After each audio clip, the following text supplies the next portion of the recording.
Hello everyone, myself Amrita. আজকে আমি তোমাদের দেখাবো একটা নিরামিষ স্টাইলে সয়াবিনের তরকারি।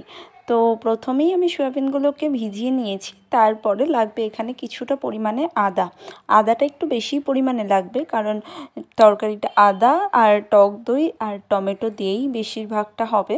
তো তার জন্য আমি আদাটাকে বেটে নিয়েছি। তারপরে আমি একটা কড়াইতে তেল দিয়ে আর সয়াবিনগুলোকে ভেজে নিচ্ছি একটু ভালো করে, যাতে সয়াবিনটাকে ক্রাঞ্চি ক্রাঞ্চি ভাব আসে আর খেতেও ভালো লাগবে। আর তারপরে আমি দিয়ে দিচ্ছি তেলটা পরিমাণ মতো দেওয়ার পরে আমি এখানে ফোড়ন দিচ্ছি জিরেটা দেওয়ার পরে আমি দিয়ে দেবো আদা আর টমেটোটাকে ভালো করে ভাজতে হবে।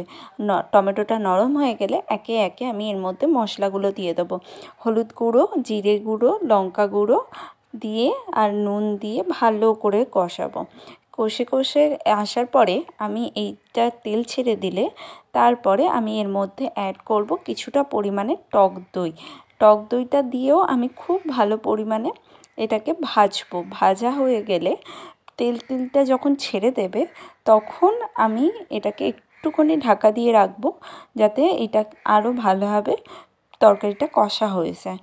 তো তারপরে এটাকে কষিয়ে নেওয়ার পরে আমি দিয়ে দেবো এর মধ্যে ভেজে রাখা সয়াবিনটা আর আগে থেকে সিদ্ধ করে রাখা আলু, যেটা আমি পিস পিস করে কেটে নিয়েছি। দেওয়ার পরেও এটাকে ভালো করে কষাবো।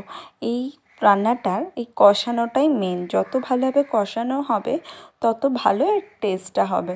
আমি যখনই নিরামিষ সয়াবিন করি তখনই এইভাবেই করি। আর বেসিক্যালি সয়াবিনটা করি আমি নিরামিষ দিনে, যেমন মঙ্গলবার আমি নিরামিষই খাই, তো তার জন্য।